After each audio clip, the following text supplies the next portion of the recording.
전함을 공중 공격으로부터 어떻게 보호할 것인가?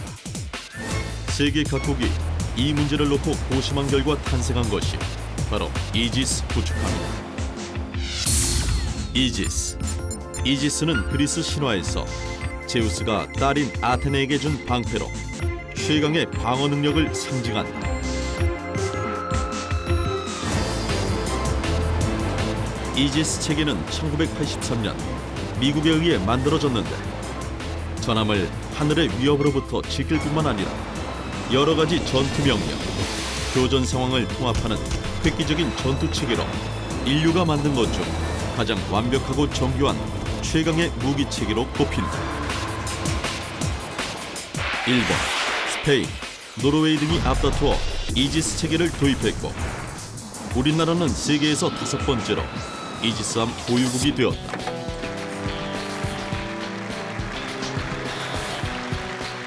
(2008년) 취역한 7,600톤급 세종대왕함이 우리나라 최초의 이지스 구축함.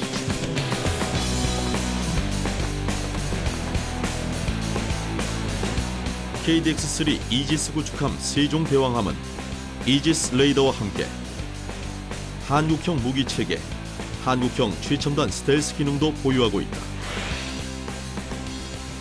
이지스함 도입을 결정한 지 13년 만에 이뤄낸 피와 땀의 결실인 세종대왕함. 이로써 대한민국 해상기동부대의 위상은 한 차원 더 높아지게 됐다.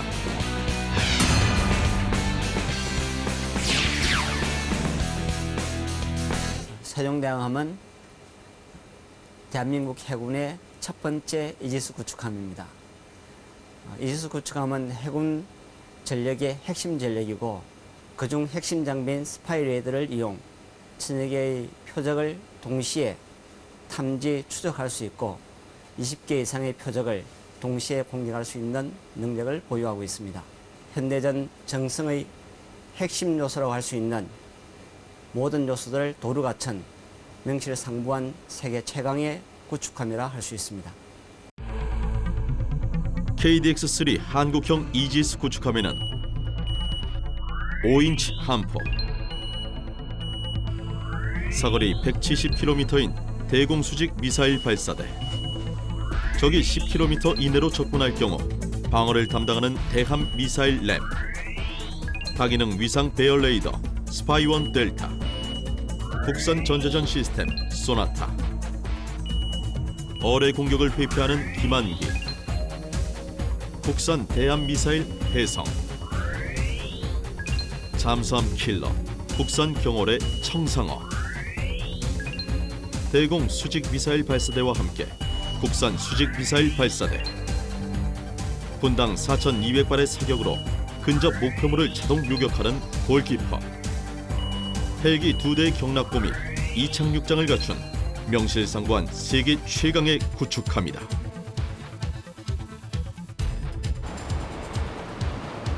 이지스함이 신의 방패라 불리는 건 스파이원 델타라는 다기능 위상 배열 레이더의 놀라운 성능 때문이다. 이 위상 배열 레이더는 언뜻 보기엔 그냥 평평한 육각형 판처럼 보이지만 수천 개의 표적을 탐지해내고 그중 1,000개 이상의 목표를 동시에 추적할 수 있으며 20개의 표적은 한꺼번에 공격이 가능하다. 수천 개의 목표를 동시에 탐지할 수 있는 믿어지지 않는 이 놀라운 능력은 과연 어디에서 오는 걸까? 스파이원 델타 레이더는 한 면이 90도씩 총 360도의 모든 구역을 완벽하게 감시할 수 있다. 각 면은 4,000여 개씩, 사면에 총 16,000여 개의 소자로 구성되는데 이 소자들이 빛의 속도로 순식간에 탐지, 추적, 요격 등의 정보를 처리하기 때문에 여러 가지 임무를 동시에 수행하는 것처럼 보이는 것이다. 스파이 1D 같은 경우는 면당 한 4,000개 이상으로 되어 있습니다. 그래서 4면이니까 10,000개가 넘죠. 그래서 그 송진기에서 나오는 신호를 그 10,000가지 방향 이상으로 쪼개가지고 그 크기하고 위상을 조절해가지고 각각의 안테나 그 복사 소자를 통해서 이렇게 송신을 하고 또 그 세력을 수신하는 것입니다. 이지스 그 스파이웨이 레이더는 회전형 레이더가 아니고 평면형으로 되어 있어서 각기 이제 90도 위상을 갖고 있어서 360도 실시간으로 모든 목표물을 그대로 탐지를 할 수 있습니다. 반면에 기존 함정의 회전형 레이더는 이 레이더 빔이 방사되는 쪽만 하지 반대편은 물론 그 짧은 순간이긴 하지만 그쪽 물편은 컨택을 못 하거든요. 그러니까 이지스 함정은 360도 실시간으로 빔을 쏘고 받고 하기 때문에 뭐 어디 피할 방법이 없는 거죠.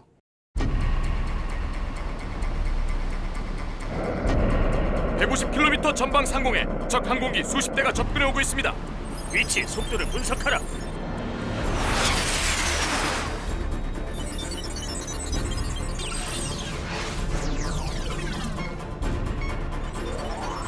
미사일 발사! 발사!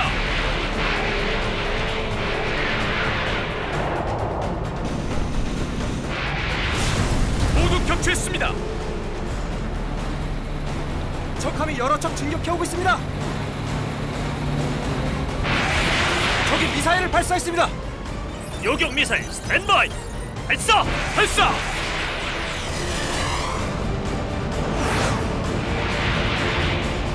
명중! 이지스함의 대공 방어 능력은 세계 최강이다.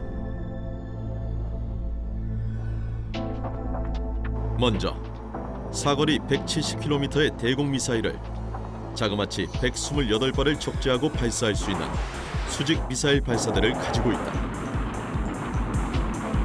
원거리에서 적 항공기와 미사일이 탐지되면 먼저 대공 미사일로 섬멸한다.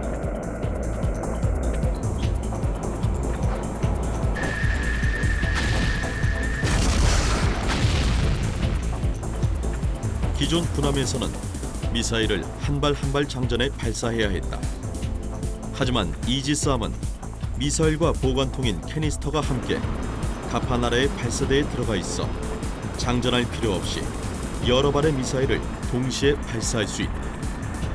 그런데 만약 미사일이 불발될 경우 군함에 치명적인 피해를 줄 수 있지 않을까? 실제적으로 두 가지 주요한 기술이 적용됐습니다. 첫 번째는 이제 화염 처리 기술입니다. 그러니까 탑재된 유도탄이 정상적으로 발사될 경우에는 발사대나 함장에 영향을 주지 않지만 어떤 이유에 의해서 비정상 발사돼서 나가지 않는다든가 그럴 경우 이제 유도탄에 있는 추진관에서 굉장히 고온과 고압의 화염이 나오기 때문에 그 화염을 안전하게 발사대 및 함정 밖으로 배출해야 됩니다. 두 번째는 이제 그러한 경우에도 유도탄에 탑재된 탄두가 폭발하면 안 되기 때문에 그 이제 화재를 관리하는 기술입니다. 그래서 이제 물을 붓는다든가 그다음에 이제 발사대 내에 화재 진압을 한다든가 이러면서 화재 그러니까 위험 관리 기술이 중요한 기술이라고 볼 수 있습니다. VLS 128발의 수직 미사일 발사대 중에는 한국형 수직 미사일 발사대도 포함되어 있다. 국산 미사일 발사대를 장착할 수 있을 경우 국산 대공 미사일을 사용 어마어마한 경제적 효과를 얻게 된다. 또 외국산 발사대만 있다면 국산 미사일의 성능을 다 공개해야만 발사대에 장착할 수 있지만 국산 발사대가 있으면 성능을 공개하지 않아도 돼 보안상으로도 유리하다.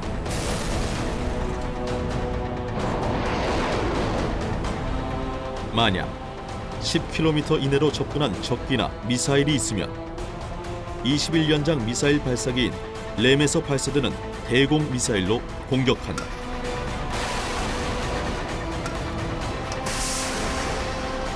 램은 10km 이내로 들어온 5개 이상의 다중 목표물과 동시에 교전할 수 있는 놀라운 성능을 가지고 있다.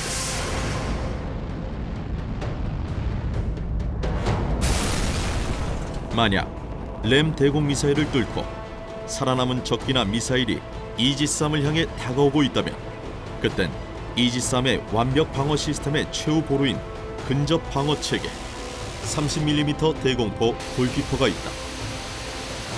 분당 4,500발을 발사하는 어마어마한 위력 30mm 기관포탄을 소나기처럼 쏟아붓는 골키퍼는 완전 자동화돼 있어 명령이 떨어지지 않아도 스스로 함을 방어하는 최종 저지선이다.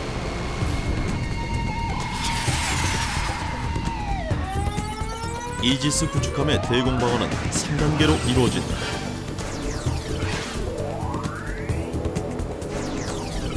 먼저 원거리에 적이 탐지되면 수직 미사일 발사대에 사거리 170km 대공 미사일로 연속 공격한다.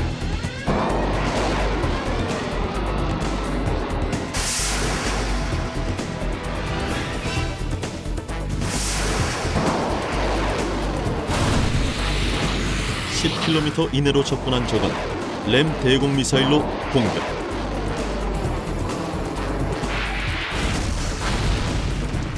(5km) 이내의 적은 분당 4,500발의 30mm 골기포가 전자동으로 방어. 신의 방패다운 완벽 방어를 과시한다. 마 2,3으로 오는 미사일은 막 이게 아무리 미사일이지만 그 바늘로 맞춘다는 게 되니까 순식간에 못 맞추니까 이제 뜯고 들어오는 게 또 생길 거란 얘기죠. 2중 3중으로 적의 공격이 오는 건 미사일이나 비행기에 도는 미사일 다 막을 수 있다는 거죠. 하늘에서의 공격을 완벽하게 막아낸 KDX-3 이지스함. 그렇다면 바다 위 수상함과의 전투는 과연 어떨까? 수상함과의 전투엔 명중률 100%를 자랑하는 대한민국 명품 함대함 순항 미사일 혜성이 등장한다.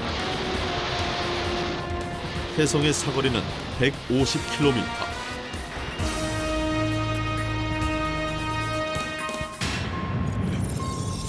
적 수상함이 내척 탐지됐습니다. 해성 발사! 발사! 혜성은 바다와 가깝게 저공 비행하기 때문에 적함이 대공 레이더로 탐지하기 매우 어렵다. 2006년 전력화된 혜성은 세계 최대 해군 합동훈련인 림팩에서 이루어진 실사격에서 명중률 100%를 기록. 전문가들에게 프랑스산 액조세와 미국산 하푼을 능가한다는 평가를 받았다. 혜성은 적이 전파교란 제밍을 시도하더라도 이를 회피한 뒤 다시 표적을 향하는 기능도 가지고 있는데, 이는 액조세나 하푼에도 없는 새로운 기능이다. KDX-3 이지스 구축함엔 원거리의 적함도 정확히 명중시킬 수 있는 한국형 명품 순항 미사일 혜성이 탑재되어 있다.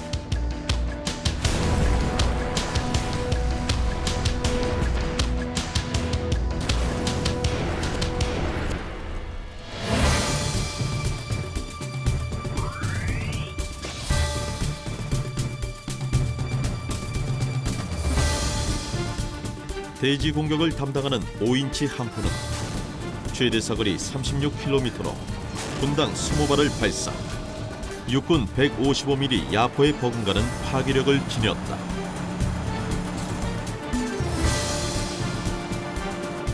또 GPS 유도로 목표를 정확하게 타격할 수 있는 사거리 100km 유도 포탄도 발사할 수 있어 상륙 작전을 감행할 때 강력한 위력을 발휘한다. 수상함에 있어 가장 큰 위협은 역시 바닷속에 숨어 있다가 느닷없이 갑자기 나타나 공격하는 잠수함. 그렇다면 이지스 구축함의 대잠 능력은 어떨까? KDX-3 이지스 구축함은 바닷속에 은밀하게 숨어있는 잠수함을 탐지하기 위해 최첨단 소나를 탑재하고 있다. 먼저 수상함의 수면 아래에 위치해 있는 선체 고정형 소나로 기본적인 바다 밑 소리를 탐지한다.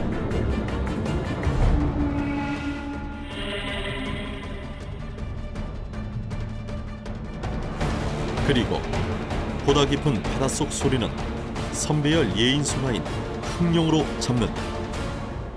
폴리우레탄의 그 호스에 그 안에 하이드로폰을 뭐 수백 개, 어떤 수천 개 이렇게 쭉 이렇게 일정한 균일한 간격으로 배치를 해서 그 안에서 신호를 수신해서 증폭을 하고 그걸 디지털 신호로 만들어서 우리가 보통 쓰는 디지털 텔레메트리, 디지털 통신 방식을 이용해서 함으로 전송을 하게 되는데 최대 길이 2km가 넘는 국산 최첨단 수중소나 흑룡은 깊은 바닷속 소리까지 모두 탐지해 먼 곳에 위치한 잠수함도 알아낸다. 점점 조용해지는 잠수함을 효과적으로 탐지하기 위해서는 한 개의 소나만을 이용하기보다는 수상함, 대잠 항공기, 대잠 헬기 등에 탑재된 여러 개의 소나를 네트워크로 연결하는 합동작전을 펼쳐 깊은 바다 곳곳의 소리를 그물망처럼 탐지, 은밀하게 숨어있는 잠수함도 정확하게 잡아낼 수 있다. 그렇다면 탐지한 잠수함을 어떻게 공격할까? 잠수함 잡는 데 있어선 하늘을 나는 어뢰, 국산 홍상어가 세계 최고다. 홍상어는 잠수함을 잡는 어뢰로 세계에서 두 번째로 개발, 전력화됐는데 유사 무기 체계인 미국의 VLA에 비해 사거리 및 정확도 면에서 더 우수하다. 수중에서는 어뢰의 속도가 느려질 뿐만 아니라 자망하는 동안 어뢰가 내는 소음을 잠수함이 탐지할 수 있다. 그래서 공중 비행으로 잠수함이 있는 목표 지점까지 최대한 가까이 날아간 뒤 낙하산으로 수중 입수. 잠수함이 피할 틈을 주지 않고 전격적으로 공격하는 것이 바로 홍상어다.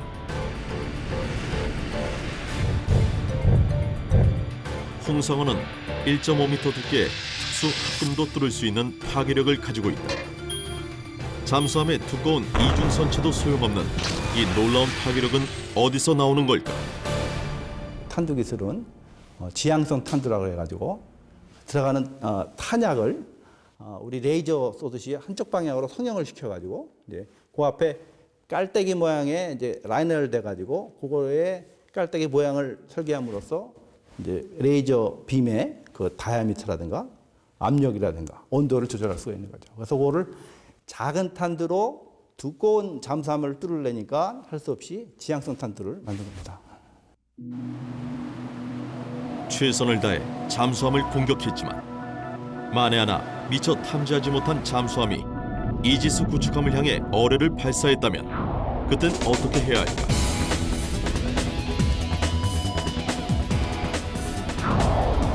이럴 땐 어뢰의 방향을 다른 곳으로 유도하기 위해 기만기를 사용한다. 기만기는 어뢰가 소리를 추적한다는 점을 역이용. 군함에서 멀리 떨어진 곳에서 소리로 어뢰를 유도한다. 그러면 어뢰는 방향을 바꿔 이지스함 대신 기만기를 공격하게 된다. 기만기는 즉 어뢰가 공격해오면 소음을 내어서 아함을 탐지 못하도록 하는 기능을 또 가질 수도 있고, 또는 엉뚱한 방향에서 소음을 만들게 하여 어뢰가 그 방향으로, 즉 어뢰가 그 방향으로 공격하도록 해서 아함의 생존권을 확보하는 그런 역할을 하게 됩니다. 그래서 어뢰와 기만기는 바로 창과 방패라고 할 수가 있습니다. 수중 전력과 수상 전력의 대결. 창과 방패의 경쟁 속에서 어뢰는 끊임없이 진화했다. 보통 구축함과 어뢰의 최고 속도는 비슷하다. 그러나 최근 바닷속을 엄청난 속도로 그야말로 날아가는 궁극의 어뢰, 초공동 어뢰가 개발되고 있다. 어뢰가 물에서 받는 저항은 공기의 약 1000배. 그런데 기포로 어뢰를 감싸면 저항이 사라져 바닷속을 시속 800km로 자망할 수 있게 된다. 수중 운동체가 물속을 굉장히 빨리 달리면 앞부분의 그 형상에 의해서 슈퍼캐비테이션이라고 하는 초공동이 발생하게 됩니다. 그 초공동이라고 하면 큰 기포라고 생각을 하시면 됩니다. 그 기포 속을 달리는 그런 방식을 채택하기 때문에 속도가 굉장히 빠릅니다. 근데 그 초공동 어뢰를 만들기 위한 그런 어떤 핵심 기술이라고 하면 초기에 그런 공동이 생기기 위해서 굉장히 고속으로 발사시켜야 되는. 수중과 수상, 창과 방패의 싸움에서 최후의 승자가 누가 될지 아직 예단할 수는 없다. 왜냐하면 이지스함도 계속 진화하고 있기 때문이다. 이지스함을 처음 만든 건 미국이지만 세계 최고의 조종 기술을 가진 대한민국은 이지스함을 한 차원 더 진화시켜 세계 최강의 이지스 구축함을 탄생시켰다. KDX-3 이지스 구축함은 적의 탐지를 최소화하는 스텔스 기능을 강화하여 적이 이지스함을 탐지할 경우에도 실제보다 훨씬 작게 어선 정도의 크기로 파악하게 된다.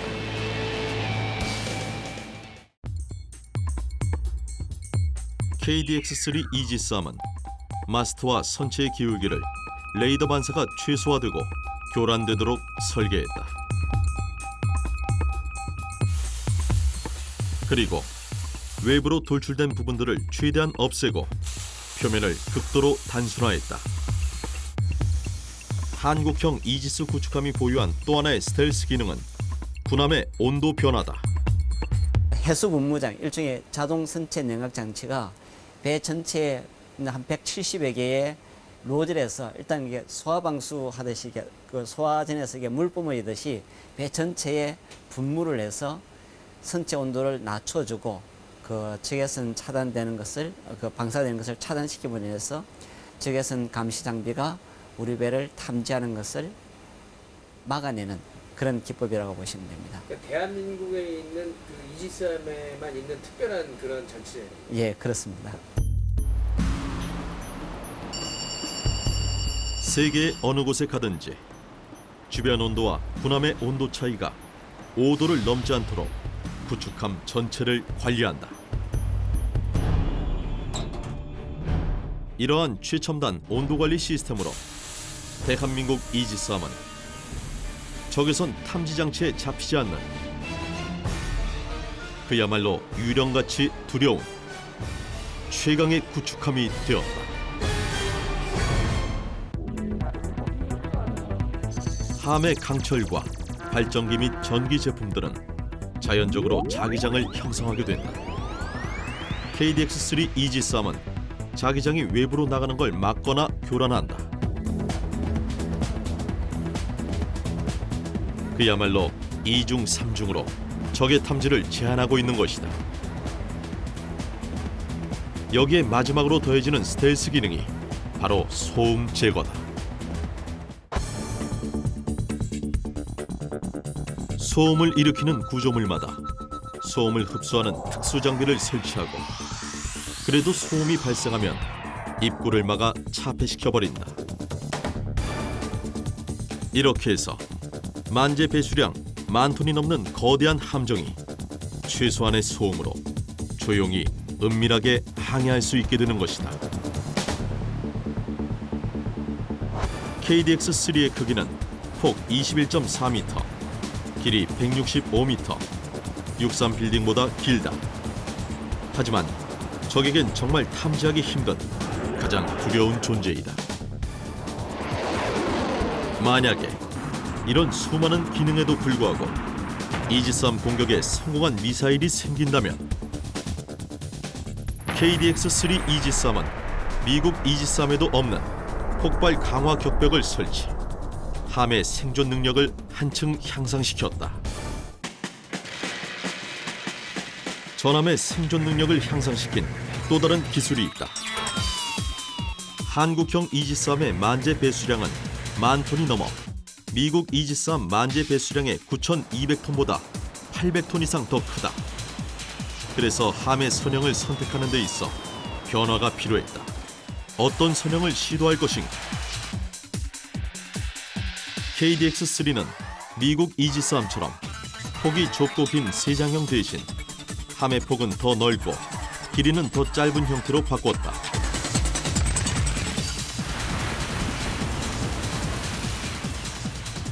이렇게 함으로써 한국형 이지스함은 거친 파도에도 끄떡없는 보다 향상된 안전성과 내항 능력을 지니게 되었다.